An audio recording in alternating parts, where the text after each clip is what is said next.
Bonjour à toutes et à tous, et bienvenue à nouveau. Aujourd'hui, nous recevons le professeur Daniel Bell de l'Université de Hong Kong pour discuter du modèle de développement de la Chine, de son système politique, de sa diplomatie économique et de ce à quoi s'attendre lorsque la Chine deviendra la première économie mondiale, si ce n'est pas déjà le cas bien sûr. Merci beaucoup d'avoir pris le temps de venir. Merci, j'ai hâte de participer à cette discussion. J'ai publié 11 livres et je vous cite dans presque chacun d'entre eux.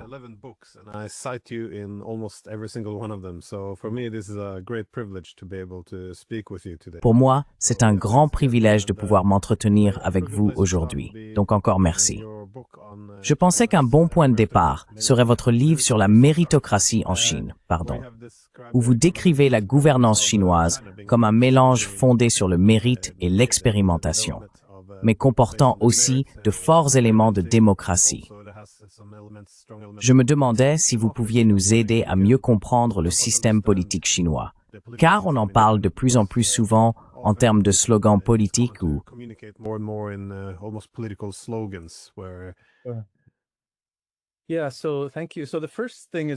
Oui, merci. La première chose, c'est que nous devons mettre de côté le type d'idéaux politiques que nous avons appris en Occident. Je viens du Canada, et surtout dans l'ère d'après-guerre, il y a eu une sorte de consensus selon lequel il n'existe qu'une seule manière légitime de choisir les dirigeants, à savoir par des élections démocratiques. Toutes les autres formes sont qualifiées d'autoritaristes, et nous ne faisons pas vraiment la distinction entre la Corée du Nord, les dictatures familiales ou les régimes militaires comme au Myanmar, et ainsi de suite. La Chine est un autre, disons, animal politique. La première chose à noter, c'est que c'est un grand pays, évidemment c'est une évidence. Mais il existe une sorte de consensus en Chine, du moins parmi les élites politiques et les réformateurs, selon lequel il n'y a pas une seule manière de choisir les dirigeants.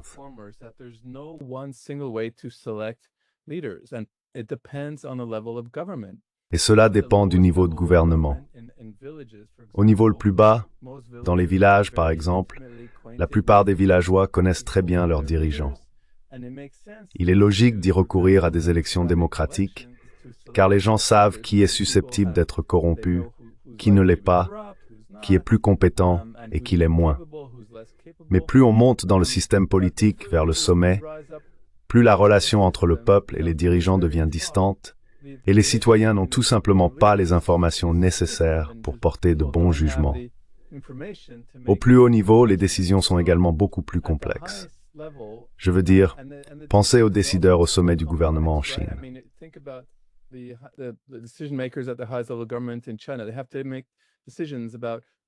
Ils doivent prendre des décisions concernant le changement climatique. Cela exige une réflexion à long terme. Cela requiert des connaissances en sciences de l'environnement, en économie, en philosophie, en histoire et ainsi de suite.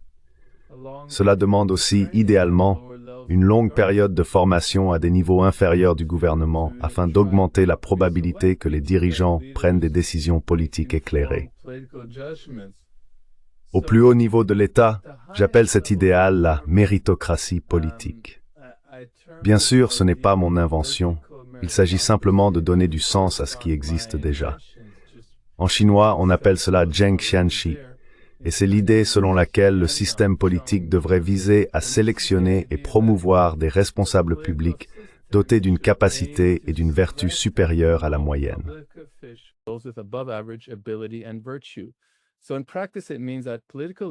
En pratique, cela signifie que les dirigeants politiques bénéficient de plusieurs décennies de formation aux échelons inférieurs du gouvernement, idéalement avec un parcours éprouvé, sans corruption, et en ayant servi dans différentes branches de l'administration, parfois dans des provinces pauvres, dans des provinces plus riches, dans des entreprises d'État et dans des fonctions purement politiques. S'ils réussissent dans tous ces domaines, ils peuvent alors, en principe, être sélectionnés et promus à des niveaux supérieurs du gouvernement. Et qu'en est-il entre-temps? Eh bien, entre-temps, nous ne savons pas exactement ce qui fonctionne ou non. Donc il y a une marge d'expérimentation dans la sélection et la promotion des dirigeants. Par le passé, jusqu'à il y a peut-être 15 ans, il existait une sorte de consensus selon lequel il fallait promouvoir les dirigeants qui réussissaient à développer l'économie, car c'était le meilleur moyen de réduire la pauvreté.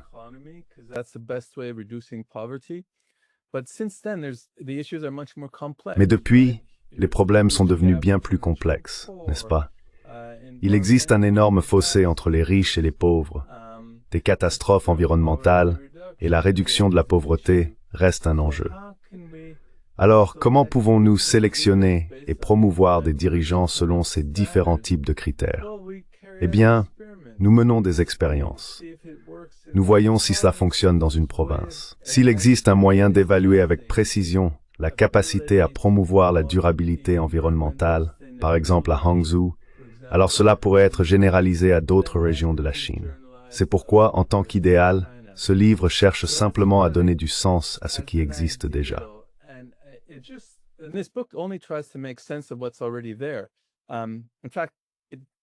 En fait, cela vient uniquement de mon expérience de travail à l'université de Tsinghua en Chine, qui est réputée pour former des dirigeants politiques.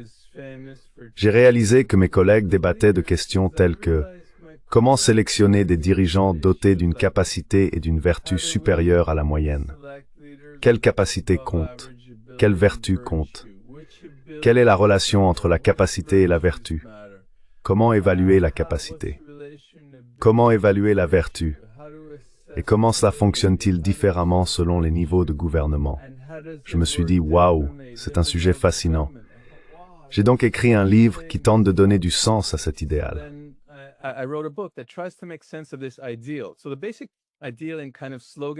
Donc, l'idéal de base, sous forme de slogan, est qu'aux niveaux inférieurs du gouvernement, on s'appuie beaucoup plus sur des mécanismes démocratiques et qu'au plus haut niveau, on s'appuie davantage sur la méritocratie politique. Entre les deux, il y a beaucoup de place pour l'expérimentation. C'est l'idéal, et je pense qu'il est en partie ancré dans la réalité. Mais bien sûr, il existe un grand écart entre l'idéal et la réalité.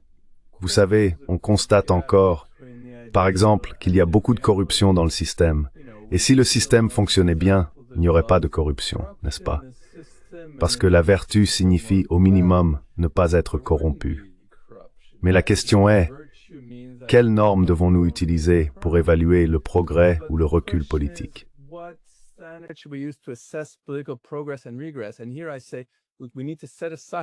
Et ici, je dirais que nous devons mettre de côté ce que nous avons appris, enfin dans mon cas, au Canada, et utiliser une norme que les gens d'ici emploient pour évaluer le progrès politique. Cette idée de s'appuyer davantage sur des mécanismes démocratiques au niveau inférieur du gouvernement, de recourir davantage à des mécanismes méritocratiques au niveau supérieur, et de permettre beaucoup d'expérimentation entre les deux, je pense que c'est une norme appropriée pour le contexte politique chinois.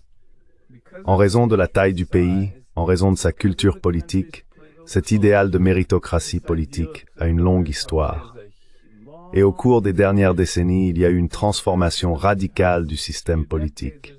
En somme, une réinstitutionnalisation de ce système méritocratique.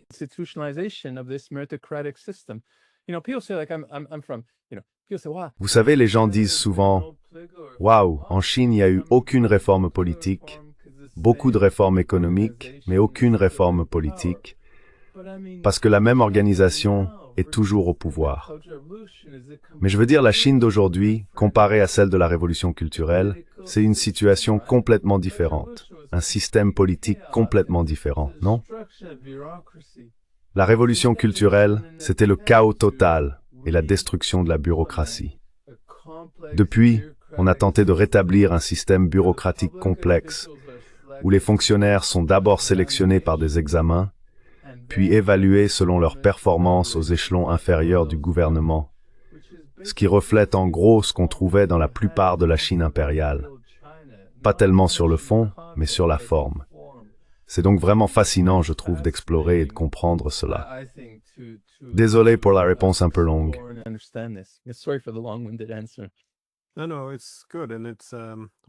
Non, non, c'est bien. Et cette méritocratie, on peut presque y ranger certains des grands penseurs occidentaux. Je veux dire, si l'on regarde Platon, il ne considérait pas nécessairement la démocratie comme la meilleure voie pour gouverner. Il faisait remarquer que, lorsque l'on choisit le meilleur capitaine d'un navire, on recherche la compétence, le mérite. Et il était donc assez prudent en affirmant que lorsqu'on met en place un gouvernement, il ne devrait pas simplement s'agir de celui qui se vend le mieux.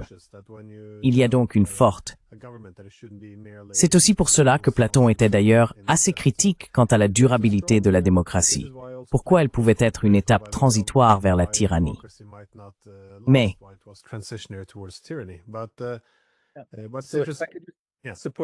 je suis tout à fait d'accord. L'idéal de la méritocratie politique n'est pas étranger à l'Occident. Comme vous le dites, la République de Platon est une défense pure de la méritocratie politique, où les dirigeants sont choisis après des décennies de formation en fonction de leurs capacités et de leurs vertus. Mais aujourd'hui, lorsque nous lisons la République, nous ne l'utilisons pas comme modèle pour réfléchir au système politique contemporain. N'est-ce pas? En Norvège ou au Canada, ce serait insensé de le faire.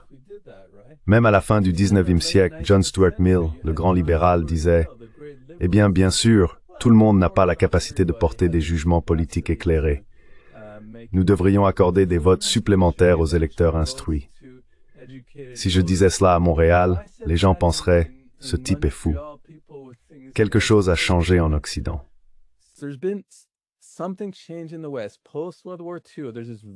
Après la Seconde Guerre mondiale, il y a eu ce consensus très dogmatique selon lequel tout le reste n'a pas d'importance.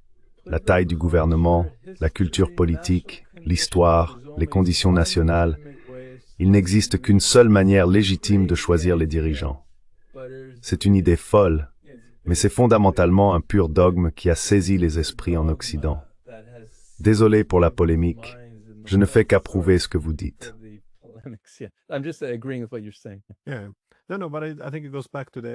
Oui, je pense que cela revient aux bases de ce que signifie être citoyen, car un citoyen a à la fois des droits et des responsabilités. Mais dans les sociétés libérales, nous avons tendance à ne nous concentrer que sur les droits. Dans les premières démocraties, il y avait une raison pour laquelle seuls les hommes propriétaires terriens étaient autorisés à voter. Parce qu'ils avaient le temps et la capacité de faire preuve de responsabilité et d'acquérir les connaissances nécessaires pour prendre des décisions éclairées. Donc, je suppose qu'il n'est pas si étrange d'exiger la même chose de nos dirigeants, qu'ils ne soient pas seulement doués pour le marketing. Cependant, j'ai trouvé intéressant que tu mentionnes la Chine. Pour eux, compte tenu de la taille du pays, c'est une manière d'organiser leur société. Et c'est assez unique, car je n'ai pas vraiment entendu les Chinois présenter cela au monde comme un modèle universel, comme s'ils en étaient les champions, et que le reste du monde devait suivre la Chine.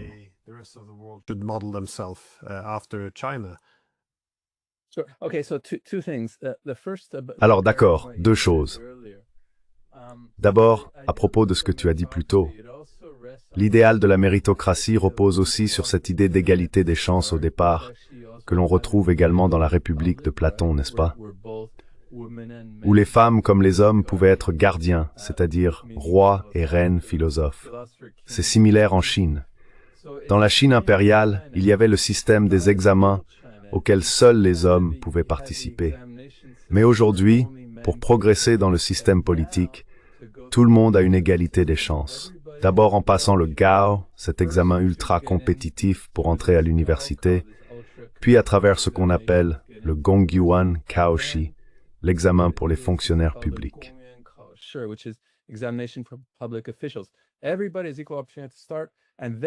Tout le monde a des chances égales au départ, puis on sélectionne et on promeut ceux qui obtiennent de meilleurs résultats. Bref, pour revenir à ton point, oui, en Chine, il y a une conscience que c'est un système culturel unique, adapté à la Chine, mais pas nécessairement au reste du monde. Parce que dans les petits pays, comme peut-être la Suisse ou même la Norvège en termes de population, ou le Canada, il y a moins besoin de méritocratie politique au plus haut niveau du gouvernement. Tu sais, si les dirigeants canadiens prennent une mauvaise décision sur le changement climatique, Ce n'est pas bien, mais ce n'est pas la fin du monde.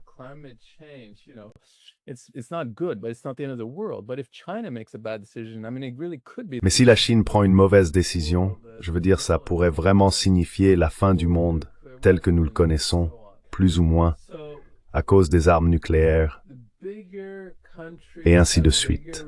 Donc les grands pays ont de plus grandes responsabilités. Il est beaucoup plus important de veiller à ce que nous ayons une méritocratie politique au plus haut niveau du gouvernement dans les grands pays. Et puis la culture politique compte aussi, n'est-ce pas? En Chine, il y a cette longue histoire où ce n'est pas seulement un idéal. Cela existe depuis au moins 2500 ans. Cela a aussi été institutionnalisé à travers un système bureaucratique complexe qui a plus de 2000 ans d'histoire. Les pays qui n'ont pas cela possèdent une culture politique complètement différente et auraient du mal à la promouvoir, n'est-ce pas?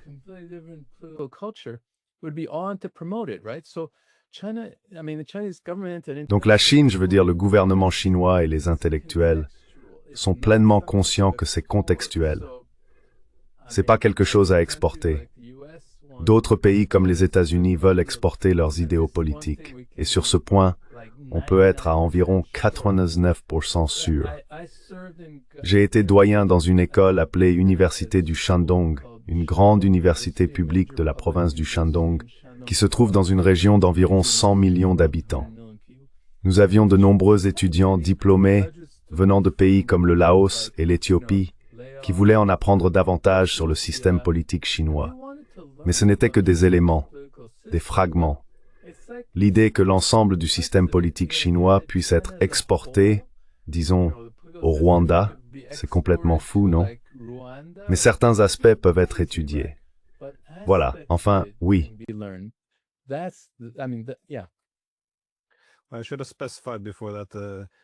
J'aurais dû préciser plus tôt que, dans le monde d'aujourd'hui, puisque le travail implique moins d'efforts physiques, les femmes sont tout aussi capables que les hommes. Il est donc évident qu'elles devraient avoir les mêmes opportunités en matière de gouvernance. Mais, ce que tu as décrit est intéressant. C'est plus décentralisé, à la base, là où l'on peut expérimenter différentes formes de gouvernance. Et ce qui fonctionne est ensuite essentiellement élevé dans le système politique. Cela lui permet de se transformer lui-même. Tu viens de souligner que la Chine est très unique à bien des égards. C'est une entité complètement différente. C'est intéressant, car en sciences politiques, on distingue généralement deux approches. La vision réaliste, selon laquelle tous les États agissent plus ou moins de la même manière en fonction de la répartition internationale du pouvoir, c'est-à-dire que l'environnement externe dicte le comportement des États. Mais l'argument opposé soutient que les caractéristiques internes influencent également le comportement des États. Ainsi, dans la mesure où les États sont distincts, avec leurs propres traditions, leur histoire et leur culture, cela façonnera leur manière d'agir.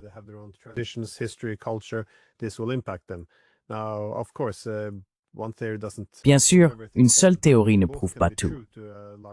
Les deux peuvent être vrais dans une large mesure. Mais vous abordez une partie de cela dans votre livre sur l'importance de la pensée politique chinoise ancienne. Vous soulignez que les débats politiques les plus fascinants ont eu lieu en Chine il y a 2000 ans, et que cela continue encore aujourd'hui à nourrir les discussions. Pourriez-vous développer ce point, approfondir cet argument?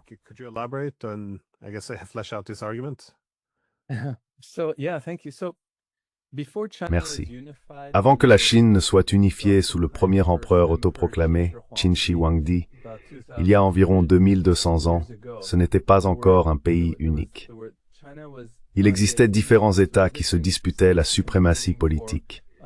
Il y eut deux grandes époques avant cela, la période des printemps et automnes, durant laquelle il y avait de nombreux États mais pas encore de guerre totale et impitoyable. Puis la période des royaumes combattants, qui, comme son nom l'indique, fut une époque de guerre presque constante et totalement dévastatrice. Mais ce qui est intéressant, c'est que pendant ces deux périodes, même si la situation était terrible, un peu comme dans les relations internationales, les intellectuels, ceux que nous appellerions aujourd'hui des intellectuels, pouvait voyager d'un État à l'autre et tenter de conseiller les dirigeants en les persuadant de leur point de vue politique.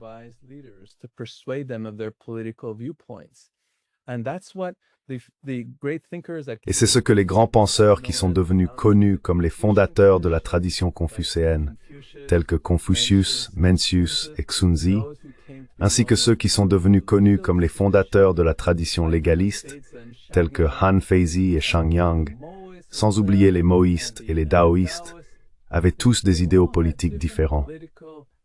Dans une certaine mesure, beaucoup d'entre eux ont tenté de voyager d'un État à l'autre pour persuader les souverains. Il y a une certaine ironie dans le fait que ceux qui ont eu le plus de succès sur le plan politique furent les légalistes. Le légalisme en chinois se dit « fajia ».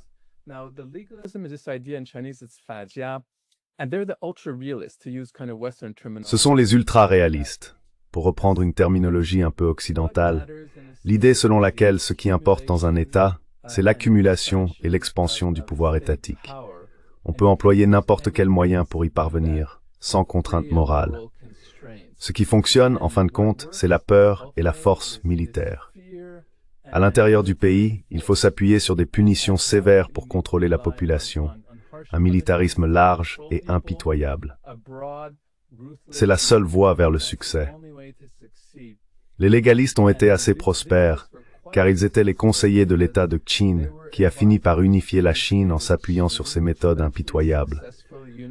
Mais ce fut la dynastie la plus brève de l'histoire chinoise, ne durant qu'environ 15 ans.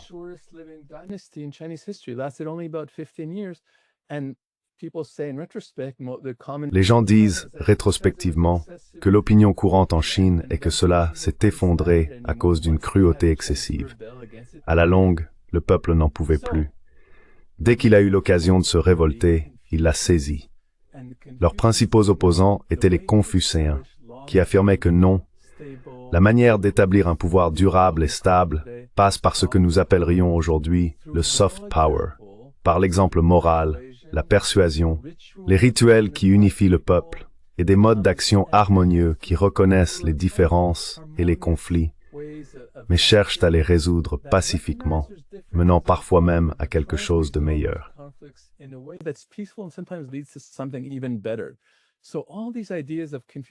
Ainsi, toutes ces idées de soft power confucéen, littéralement, elles furent des échecs à leur époque. Confucius erra d'un État à l'autre, un échec complet, puis il devint enseignant par choix secondaire. Heureusement pour nous, car ses élèves purent prendre des notes, et c'est ainsi que nous connaissons ses idées. Même chose pour Mencius, un échec politique total. Mais ensuite, littéralement, comme dans le cas de Confucius, environ 500 ans plus tard, la deuxième grande dynastie appelée la dynastie Han se fonda avant tout sur les idées confucéennes. Et cela constitua véritablement l'héritage de la culture politique chinoise. Son influence devint donc bien plus grande par la suite.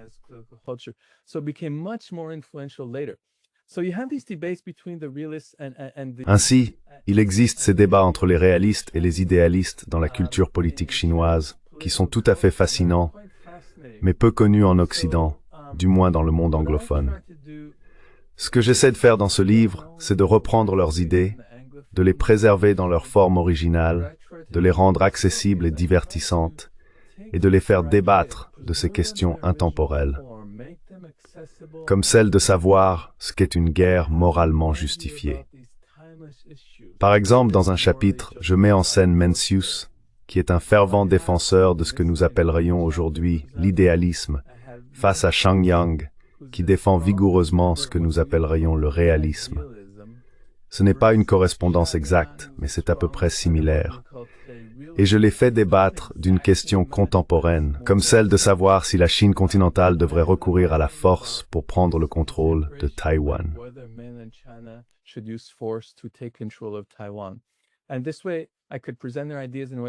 Et de cette manière, je pouvais présenter leurs idées d'une façon accessible et divertissante, tout en montrant qu'elles restent pertinentes aujourd'hui.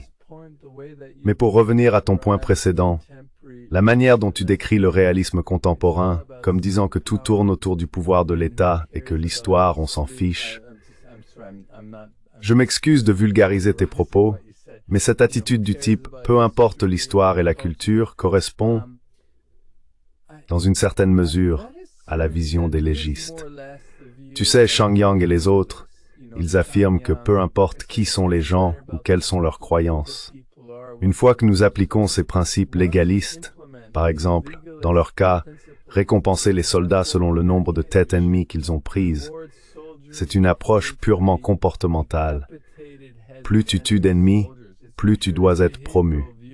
Et peu importe ce qui se passe dans l'esprit des gens, la culture, l'histoire, tout cela est complètement sans importance.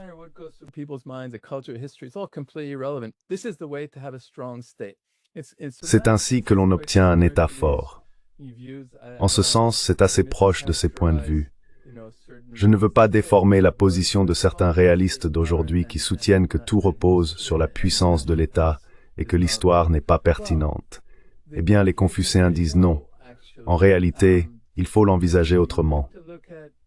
Dans une certaine mesure, c'est une vision universelle, selon laquelle nous devrions en fin de compte nous appuyer sur un gouvernement humain et harmonieux. Mais il faut aussi prendre en compte la culture et l'histoire lorsqu'on évalue quel type de politique a le plus de chances d'être efficace. Aujourd'hui donc, je pense, si l'on revient à la Chine contemporaine, qu'il existe, comme vous le suggérez, une opinion selon laquelle les deux points de vue contiennent une part de vérité. À savoir que la Chine est un État immense.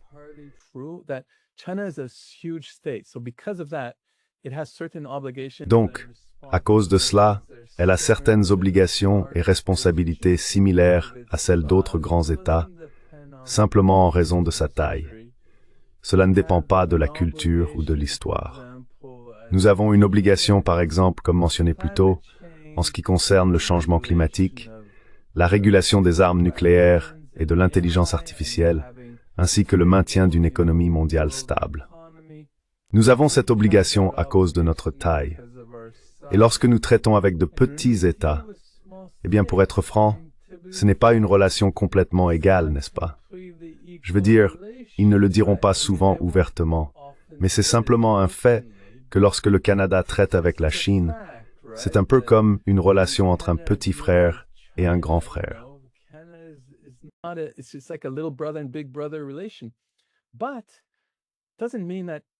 Mais cela ne signifie pas que la Chine devrait exercer un pouvoir absolu sur le Canada. Et c'est là que la culture et l'histoire entrent en jeu. S'il existe une manière d'établir une hiérarchie mutuellement bénéfique à la fois pour un pays puissant et pour ceux qui le sont moins, alors c'est l'idéal, n'est-ce pas? Si l'on examine une grande partie de l'histoire chinoise, on constate qu'il existait, plus ou moins, ce type de relation mutuellement avantageuse entre la Chine, en tant que grand pays, et les puissances voisines plus faibles. Pendant la majeure partie des dynasties Ming et Qing, sur une période de 4 ou 5 siècles, il existait un système dans lequel des pays plus petits, comme la Corée, rendaient un tribut symbolique à la puissance supérieure de la Chine.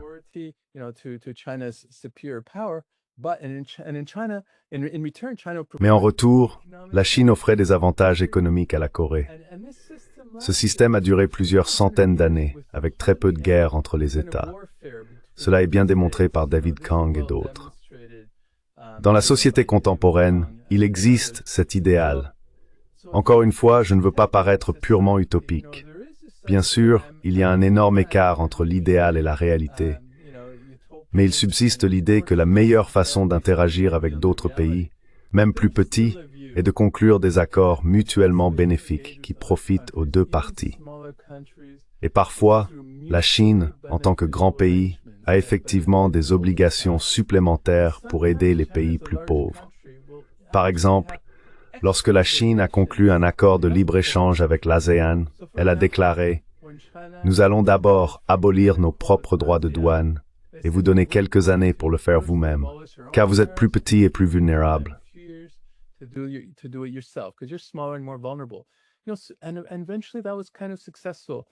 Et finalement, cela a été plutôt réussi.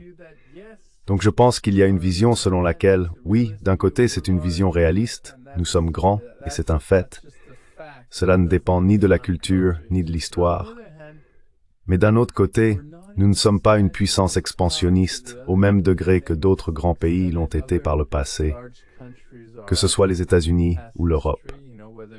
Nous allons raisonner en termes d'accords mutuellement bénéfiques qui profitent aux deux parties. Et si l'on regarde ce que la Chine, encore une fois, en s'appuyant sur ce penseur appelé David Kang, que je trouve très bon, vous savez probablement qu'il y a eu récemment un essai intitulé « Ce que veut la Chine ».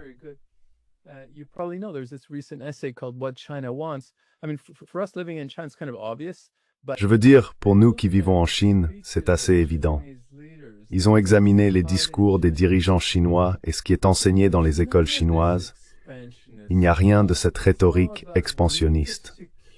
Tout tourne autour de la sécurisation de la Chine, du fait que le reste du monde reconnaisse la Chine, y compris Taïwan. Mais au-delà de cela, il n'y a aucune aspiration à s'étendre politiquement. Si c'est ce qu'on enseigne dans les écoles, si c'est ce que les dirigeants croient, alors pourquoi devrions-nous craindre que la Chine devienne une grande puissance hégémonique, comme les États-Unis ou l'Europe l'ont été pendant une grande partie de leur histoire? C'est quelque chose que les réalistes ne comprennent pas. Mais je pense que nous devons être sensibles à la particularité culturelle en jeu ici.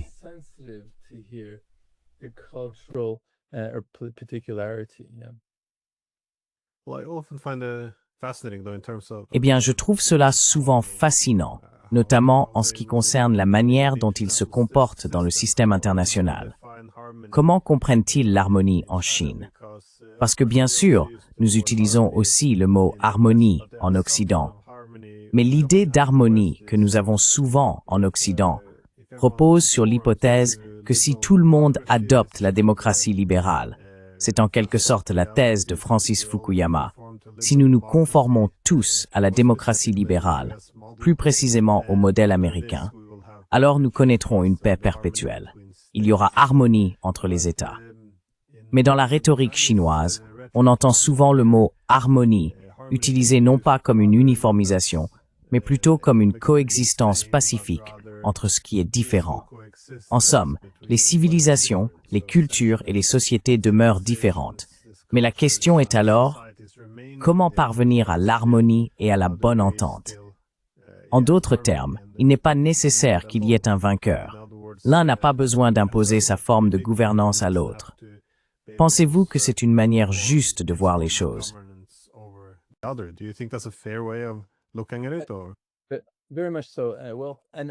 Oui, tout à fait. Et je suis entièrement d'accord. En partie, c'est une question de mauvaise traduction, car le caractère chinois est généralement traduit par harmonie. Mais en anglais, quand on entend harmony, surtout dans un contexte politique, on ne fait pas la distinction. Cela évoque la conformité ou l'uniformité. Cela a des connotations vaguement inquiétantes. Si le gouvernement dit « je veux promouvoir l'harmonie », c'est un peu préoccupant, non? Mais l'idée chinoise d'harmonie, le dicton le plus célèbre, probablement tiré des Entretiens de Confucius, peut se traduire par quelque chose comme « les personnes exemplaires recherchent la diversité et l'harmonie, plutôt que la similitude ou la conformité ». Il y a donc une distinction explicite. Ce sont les personnes mesquines, les xiaoren, qui se soucient de l'uniformité et de la conformité.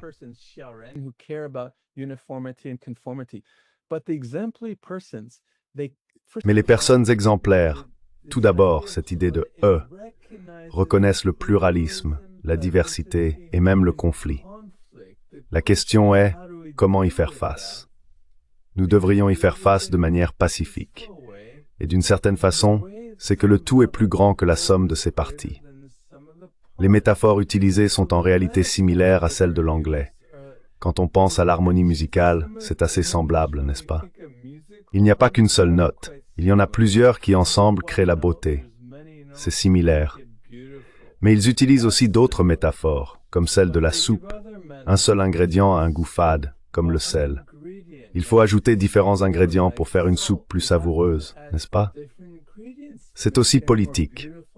Si vous êtes un dirigeant et que vous n'écoutez qu'un seul point de vue, c'est tong. C'est la similitude. C'est une recette pour le désastre, car vous ne reconnaîtrez jamais vos erreurs, vous ne vous améliorerez jamais, vous n'apprendrez jamais. C'est pourquoi un dirigeant doit avoir des points de vue différents.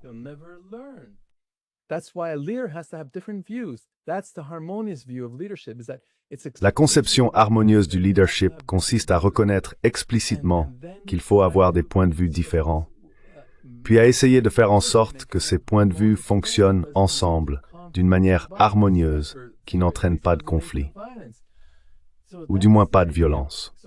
C'est cela l'idée. Sur le plan international, l'idée d'harmonie, exactement comme vous venez de le dire, ne signifie pas qu'il existe un seul modèle économique ou politique. C'est une reconnaissance explicite de la différence et du pluralisme. Mais la question est alors, comment concilier cela de manière non violente, et parfois aussi de manière à ce que le tout soit supérieur à la somme de ses parties. Ce sont là les connotations immédiates que véhicule cette idée dans la langue chinoise. En anglais, elle entraîne d'autres connotations.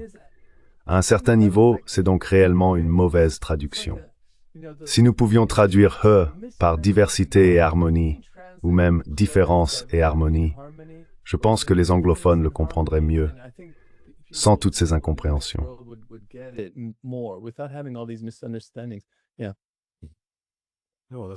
Oui, c'est une excellente façon de voir les choses. Bien sûr, quand on connaît la langue chinoise et qu'on est capable de l'analyser ainsi, c'est une très bonne manière de l'expliquer.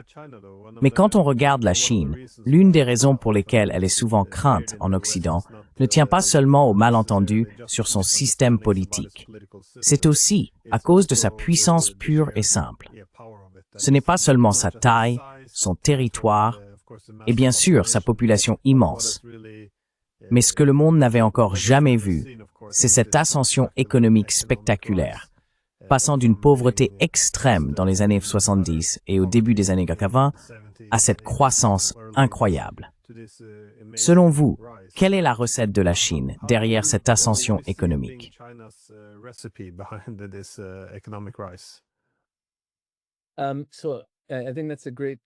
Je pense que c'est une excellente question.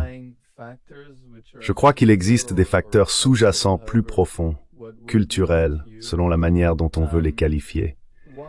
L'un d'eux est cette idée que l'État a une forte obligation de lutter contre la pauvreté. Cela remonte très loin dans l'histoire chinoise. Les Confucéens y croyaient. Les Confucéens se soucient de la moralité, mais ils sont aussi réalistes dans le sens où, si les gens peinent à trouver leur prochain repas, il est difficile d'être moral, de se soucier des besoins et des intérêts des autres. Il faut donc d'abord résoudre la question de la pauvreté, notamment par la réforme agraire, afin de s'assurer que chacun dispose d'une parcelle de terre garantissant une sécurité matérielle de base. Ensuite, on peut réfléchir à la manière d'éduquer les gens et de les rendre plus. Ainsi, tout au long de l'histoire chinoise, cette idée a été institutionnalisée. L'État a une forte obligation de lutter contre la pauvreté, de minimiser les risques de famine, et ainsi de suite.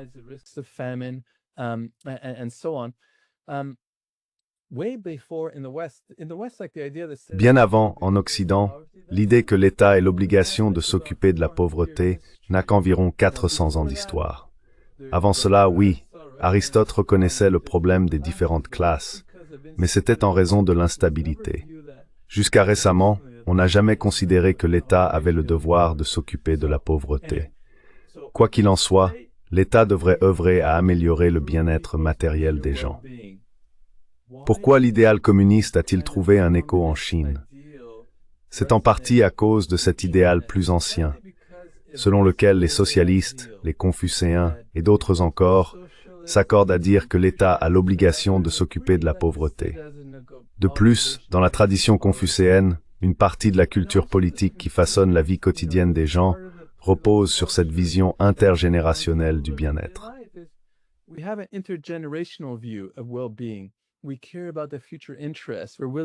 Nous nous soucions des intérêts futurs. Nous sommes prêts à travailler dur pour nos enfants et nos petits-enfants, et nous allons épargner pour l'avenir. Nous accordons la priorité à l'éducation avant tout. Ainsi, une fois que les conditions adéquates ont été réunies pour que ces valeurs culturelles et politiques plus profondes puissent être mises en œuvre, cela a permis le décollage de la Chine. qui, comme vous le dites, ne s'est réellement produit qu'au cours des 4 dernières décennies environ. Mais il faut que certaines politiques soient en place, n'est-ce pas? Les responsables politiques ou publics devaient être récompensés en fonction de la performance économique et de la croissance. Et il fallait aussi que les gens puissent évoluer dans un environnement où ils pouvaient gagner de l'argent pour eux-mêmes et leurs familles, sans craindre d'être trop imposés ou expropriés.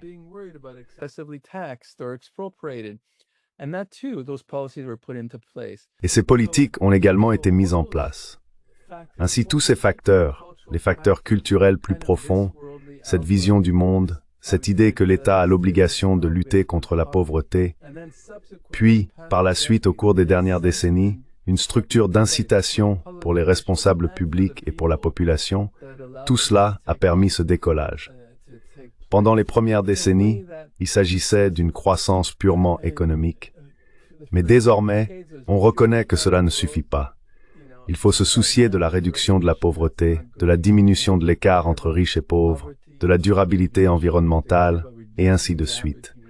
Cela devient donc plus complexe. Mais tous ces facteurs doivent être réunis. Et en ce sens, peut-être qu'ici aussi, il est difficile d'exporter ce modèle.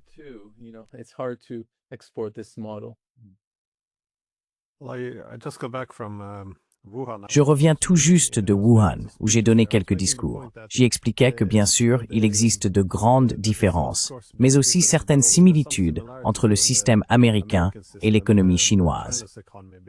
Après que les États-Unis ont obtenu leur indépendance, Alexander Hamilton craignait qu'une dépendance économique excessive envers la Grande-Bretagne ne rende leur indépendance politique fragile, voire intenable, à long terme. C'est pourquoi le système américain reposait sur 3 piliers: l'industrie manufacturière, la connectivité physique, c'est-à-dire les routes et les ports, et enfin une banque nationale. C'était la base économique des États-Unis, destinée à consolider leur indépendance politique.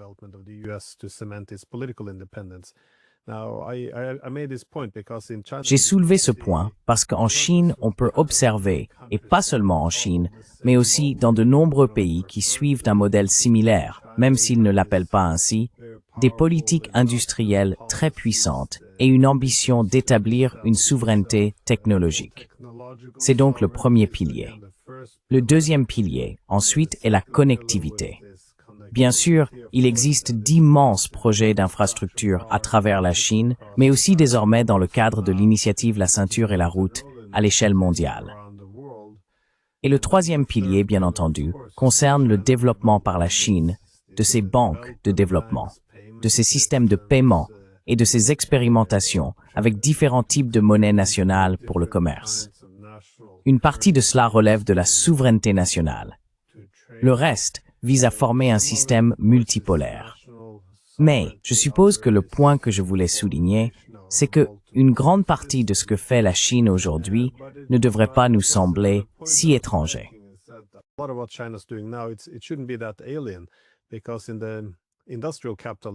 Parce que dans le capitalisme industriel des États-Unis au XIXe siècle, il existait cette idée selon laquelle il fallait taxer les rentiers, ceux qui extraient de la richesse sans contribuer au processus de production.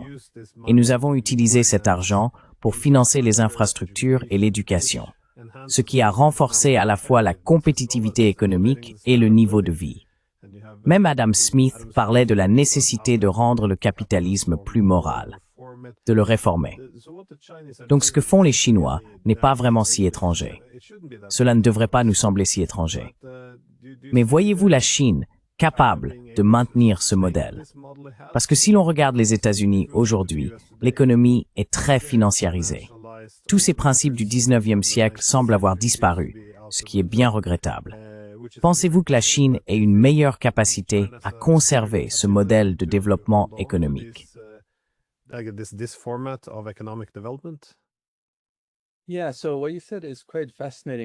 Oui, donc ce que vous avez dit est tout à fait fascinant. Établir ces parallèles. Et comme vous le soulignez, des politiques industrielles étaient assez courantes aux États-Unis avant le XXe siècle et ont contribué à soutenir leur essor économique. Il y a donc des parallèles. Il y a aujourd'hui un penseur, il était auparavant à l'Université du Michigan, un chercheur nommé Martin Powers. Il est maintenant à l'Université de Pékin, Beida. Et il soutient que les systèmes politiques et économiques chinois ont en réalité exercé une grande influence sur les pères fondateurs américains. Ainsi, la relation de causalité pourrait même venir de là. Maintenant, savoir si la Chine peut maintenir son modèle, eh bien, qui peut prédire l'avenir? Mais une raison d'être plus optimiste à propos de la Chine est qu'en fin de compte, l'État était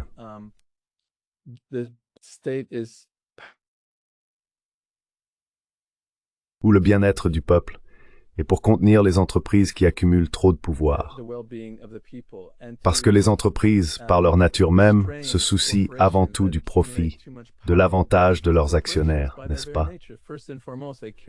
Donc en Chine, pour le meilleur ou pour le pire, dans un avenir prévisible, aucune entreprise ne deviendra plus puissante que, disons, l'État, ou du moins ne pourra exercer une influence substantielle sur la politique de l'État. Je pense donc que c'est une raison d'être un peu plus optimiste quant au développement économique de la Chine. Cela dit, bien sûr, la Chine fait face à d'énormes défis. Des défis démographiques, des défis budgétaires à différents niveaux de gouvernement. Je ne dis donc pas qu'il faille être excessivement optimiste quant à l'avenir de la Chine.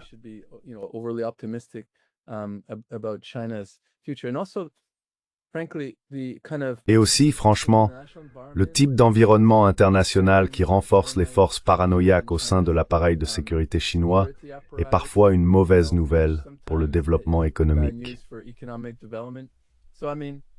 Je veux dire que les États-Unis, et peut-être dans une certaine mesure d'autres puissances occidentales, semblent déterminés à faire tout leur possible pour saper l'essor économique de la Chine, en particulier son développement technologique. Et cela renforce les forces paranoïaques au sein du gouvernement et de l'appareil de sécurité chinois, au détriment de ceux qui favoriseraient la réforme économique et l'ouverture. C'est donc une raison de ne pas être trop optimiste à propos de la Chine. Cela dit, je pense que si les puissances occidentales se détendaient un peu à propos de la Chine et encourageaient une coopération plus évidente sur le changement climatique, la régulation de l'IA et les armes nucléaires, cela aiderait réellement. L'Occident, les acteurs extérieurs ne peuvent pas changer la Chine, n'est-ce pas?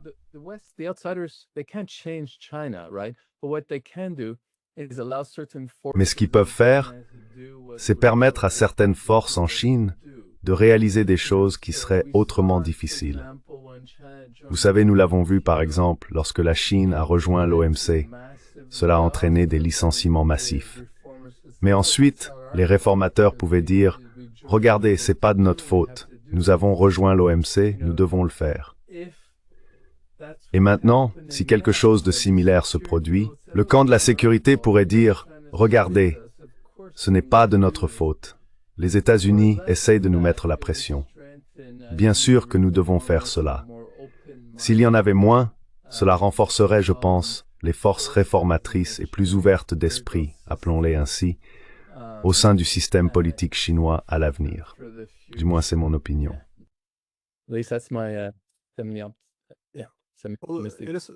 C'est un bon point de dire que la Chine, quelle que soit son idéologie ou son modèle politique, utilisera sa puissance économique pour façonner le monde qui l'entoure. Bien sûr, en Occident, on met souvent beaucoup l'accent sur la coercition économique.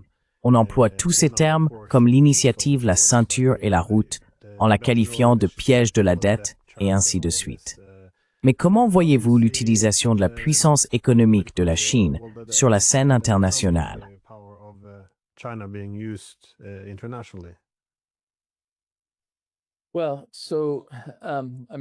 Eh bien donc, je veux dire évidemment, ce débat est en partie empirique et nous devons examiner les études.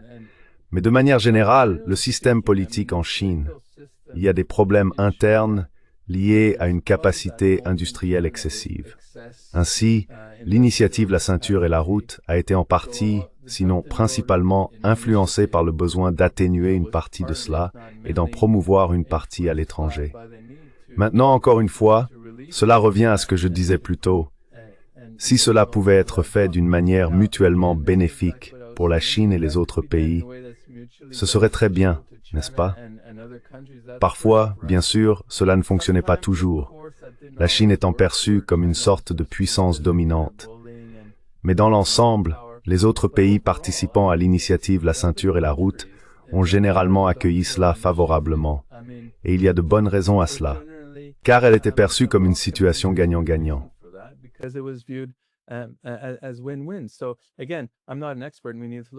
Encore une fois, je ne suis pas un expert, et nous devons examiner ce que disent les sciences sociales. Mais certainement, la vision journalistique en Occident, selon laquelle il s'agirait uniquement de contraindre d'autres pays et de les piéger dans des dettes afin de les rendre plus dépendants de la Chine, je ne pense pas que ce soit vraiment ce qui motive cette politique, ni le résultat du système politique. Je veux dire, une autre manière dont le système politique influence la politique économique extérieure de la Chine, c'est que comme beaucoup d'entreprises sont des entreprises d'État, elles peuvent adopter une vision à plus long terme et absorber des pertes à court terme. Promouvoir des infrastructures à l'étranger prend parfois, vous savez, 5 ans, 10 ans, voire plus longtemps, avant que cela ne devienne rentable. Ainsi, la politique économique extérieure de la Chine tend à avoir une perspective plus à long terme, certainement par rapport à d'autres pays. Cela tient en partie au fait que son système politique encourage cette réflexion à long terme.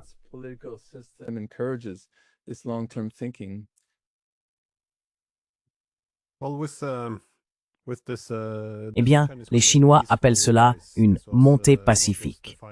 C'est ce qui a défini leur croissance économique. Dans mon interprétation géoéconomique, j'y vois le développement de l'économie sans attirer trop l'attention des grandes puissances, qui le regarderaient avec une certaine inquiétude. Donc, encore une fois, dissimuler sa force tout en se développant intérieurement et essayer de ne pas créer de vagues qui attireraient trop d'attention négative. Mais au fond, c'est en grande partie temporaire, car à un certain moment, la Chine atteindrait une taille telle que sa présence se ferait inévitablement sentir davantage.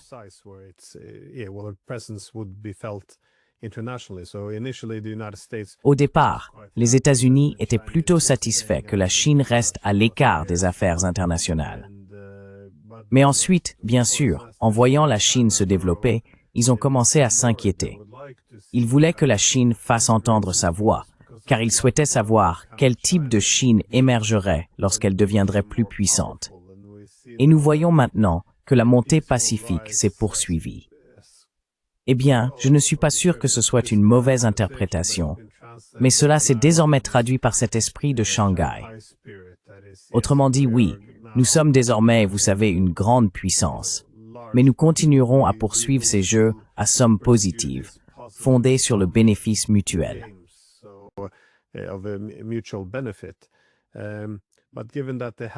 Mais étant donné qu'ils ont dépassé le système économique dirigé par les États-Unis et que ce système lui-même s'est en grande partie épuisé, il est désormais tout à fait clair que le rôle de la Chine deviendra inévitablement beaucoup plus important dans le système international.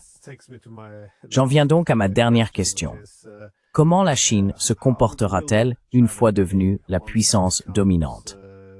Comme je l'ai mentionné dans l'introduction, si l'on considère la parité de pouvoir d'achat, la Chine est devenue la première puissance économique en 2014.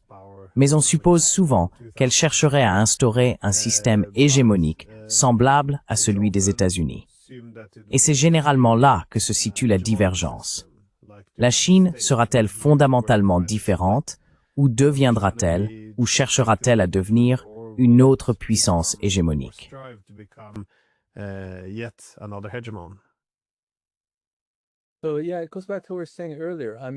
Donc oui, cela revient à ce que nous disions plus tôt.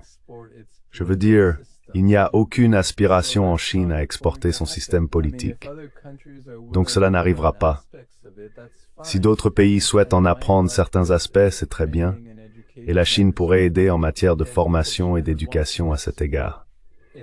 Mais l'idée que la Chine veuille exporter son système politique, qui est reconnu par les intellectuels et les réformateurs politiques comme étant vraiment propre à la Chine, en raison de sa taille, de sa culture politique et de ses conditions nationales, cela n'arrivera pas. Donc penser que la Chine ferait cela, à mon avis, est une incompréhension. Comme mentionné, si l'on regarde ce qui est enseigné dans les écoles et ce que disent les dirigeants, rien ne permet de supposer que la Chine agirait ainsi.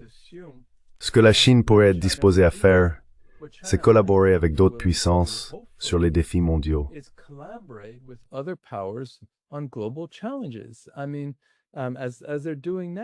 Je veux dire, comme ils le font actuellement, sur des questions telles que le changement climatique et l'énergie verte, et plus tard, espérons-le, sur des sujets comme la régulation des armes nucléaires, de l'IA et la gestion des pandémies futures. Le principal obstacle à la coopération mondiale aujourd'hui est bien sûr les États-Unis, et non la Chine. Vous savez, même des choses comme le fait que la Chine ne cherche pas vraiment à perturber le système politique. Tout ce qui maintient la stabilité est acceptable si cela permet la croissance économique et la coopération. Ainsi, même dans la région Asie-Pacifique, disons dans 10 ou 20 ans, s'il y a un gouvernement américain plus ouvert à la collaboration avec la Chine et qui dit « organisons des patrouilles militaires conjointes dans la région Asie-Pacifique », c'est le genre d'initiative à laquelle la Chine pourrait très bien être favorable.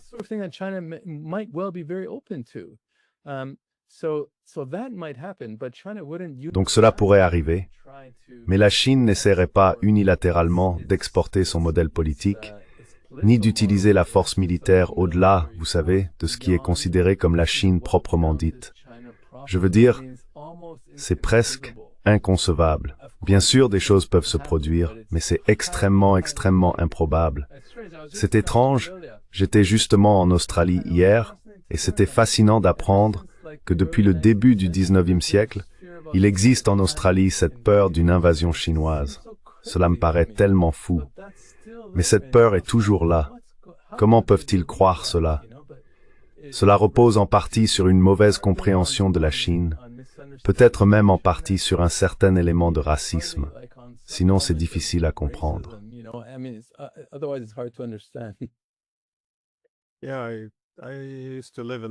Oui, j'ai vécu, enfin travaillé, en Australie pendant 14 ans. Par le passé, ils avaient cette expression qu'ils appelaient le péril jaune, c'est-à-dire qu'ils se voyaient comme un petit avant-poste européen en Asie, entouré de ces immenses géants asiatiques. Ce genre de pensée a donc façonné leur politique étrangère. Faire tout ce que font les Britanniques, parce qu'il fallait s'y rattacher. Et puis, bien sûr, quand les États-Unis ont pris le relais en tant qu'hégémon mondial, ils se sont étroitement liés à eux. Aujourd'hui, bien sûr, l'Australie a changé. Je ne prétends pas le contraire. Son économie a tenté de concilier cette histoire européenne avec sa géographie asiatique. Mais il subsiste encore cette mentalité selon laquelle il faut choisir entre la Chine et les États-Unis. On la retrouve toujours dans la politique. L'idée que les Chinois pourraient venir nous menacer, que nous avons besoin de l'Indonésie comme bouclier, que nous avons besoin de bases américaines ici. Il vaut mieux affaiblir la Chine, car sinon, on ne sait pas ce qui pourrait arriver à l'avenir.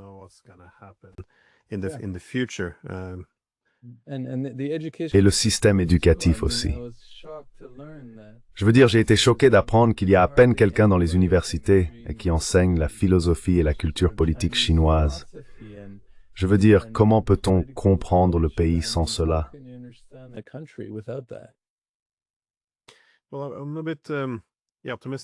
Eh bien, je suis plutôt optimiste à propos de ce que vous avez dit, car, avec l'expérience propre de la Chine, lorsqu'elle ne recherchait que le pouvoir, elle a eu un gouvernement de courte durée, d'environ 15 ans avant qu'il ne s'effondre. Et c'est un thème récurrent dans les relations internationales.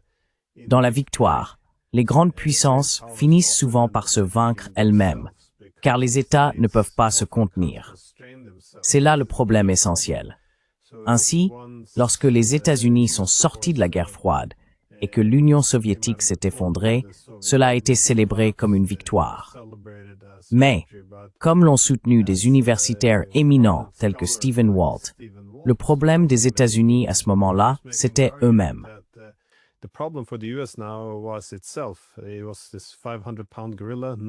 C'était ce gorille de 500 livres, 100 personnes pour le contenir. Et il ne semblait pas raisonnable de penser qu'il pourrait se contenir lui-même. Alors à quoi pouvait-on s'attendre? Il commencerait à s'étendre dans toutes les directions, à faire preuve d'imprudence. Et au bout d'un moment, tous les coups commenceraient à s'accumuler, et cela finirait par détruire les États-Unis.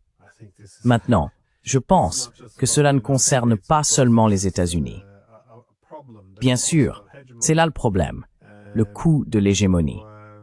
Néanmoins, il est intéressant de se demander si la Chine possède les caractéristiques internes, lui permettant, je suppose, de modérer et de limiter ses ambitions de puissance.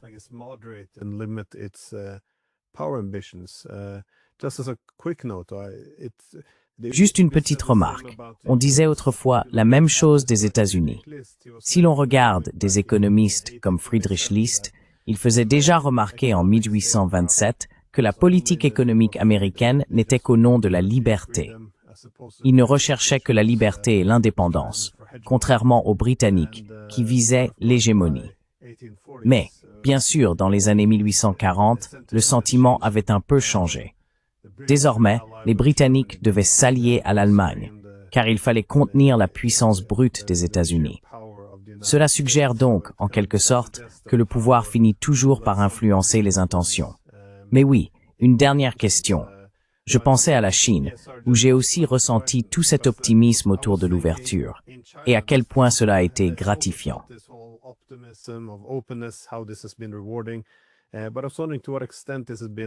Mais je me demandais, dans quelle mesure cela a été la cause des 40 dernières années, très favorables, d'ouverture grâce à la mondialisation et à l'intégration aux marchés internationaux. Car cela a très bien fonctionné pour la Chine. Elle a connu une prospérité considérable. Je pose la question parce que si les États-Unis parvenaient à affaiblir la Chine, en la réduisant essentiellement en taille, en détruisant son économie, cela ne pourrait-il pas changer tout le sentiment en Chine? Je veux dire, j'imagine que la Chine pourrait devenir assez en colère et rancunière, par opposition à cette idée optimiste d'harmonie et de gain à somme positive, si les États-Unis réussissaient à briser son économie.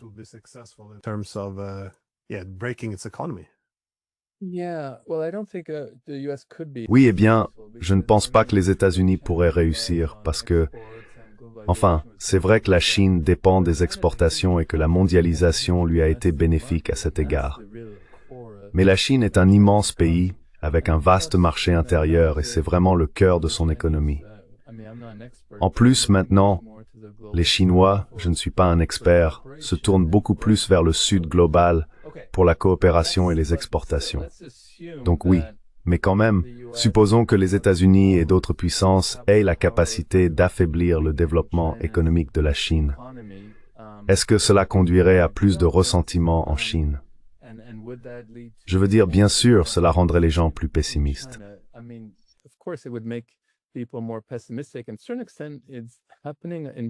Et dans une certaine mesure, cela se produit en Chine. Même si certains secteurs de l'économie, comme l'intelligence artificielle et les énergies propres, se portent très bien. Il est aujourd'hui beaucoup plus difficile pour les jeunes diplômés d'université de trouver un emploi. Là où j'enseignais, lorsque j'étais doyen à l'université du Shandong, qui est une excellente université avec d'excellents étudiants, il devenait de plus en plus difficile pour eux de trouver un emploi après l'obtention de leur diplôme. Et cela engendre un certain pessimisme par rapport à la situation d'il y a, disons, 10 ou 20 ans en Chine. Mais à qui vont-ils en attribuer la faute?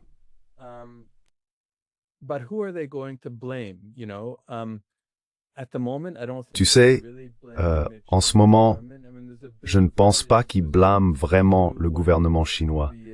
Je veux dire, il y a eu un peu de ça en 2022, quand les excès de la politique du zéro Covid sont devenus évidents et qu'il y a eu beaucoup de ressentiment.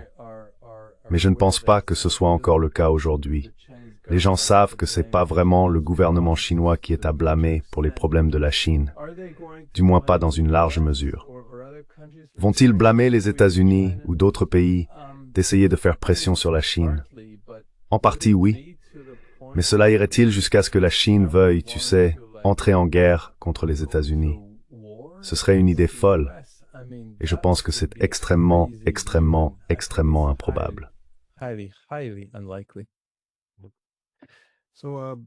Alors, avant que vous ne partiez, où les gens peuvent-ils trouver votre travail? Parce que, comme je l'ai dit au début, j'adore tous vos livres. Êtes-vous présent sur des plateformes que nous devrions connaître?